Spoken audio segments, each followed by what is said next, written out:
I really admire how you are critical of any information you are given and you are proactive in researching issues so you can get all of the facts. In other words, you are smart.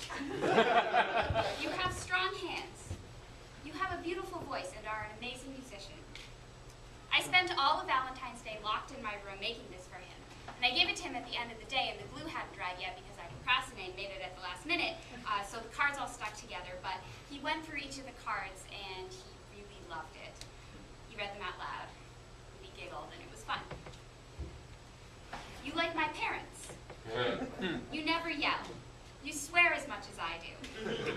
Almost exactly a year later, Max told me he didn't love me anymore. Cuddling with you makes the rest of the world disappear. Unlike everyone else, you don't get uncomfortable when I say inappropriate things. You aren't a douchebag and have no interest in becoming one.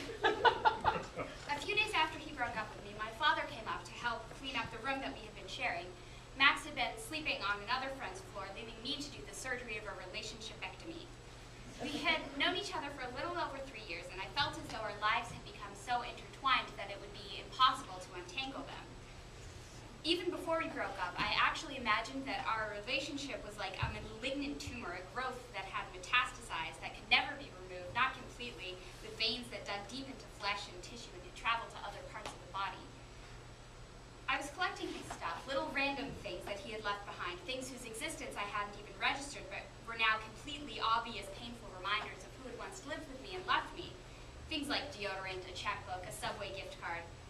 I was collecting all these trinkets and putting them in a box for him when I came across these. I knew he didn't intentionally leave them behind.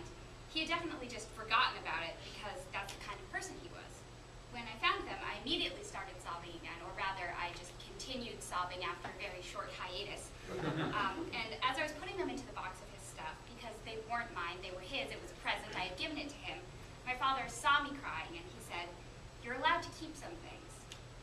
And I decided to keep it, because he said he didn't want my love anymore and he couldn't have it. He didn't need to know the 52 reasons why I loved him anymore. You have the weirdest and best sense of humor.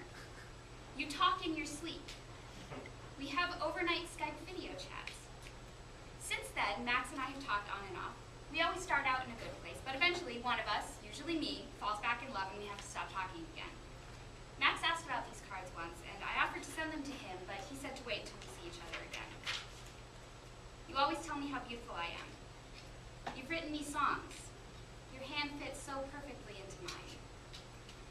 I'm sure there's some great puns to be made here involving cards and games and love, but by the time I got to this point in writing, I didn't really have the energy for puns. I just miss him. Yeah!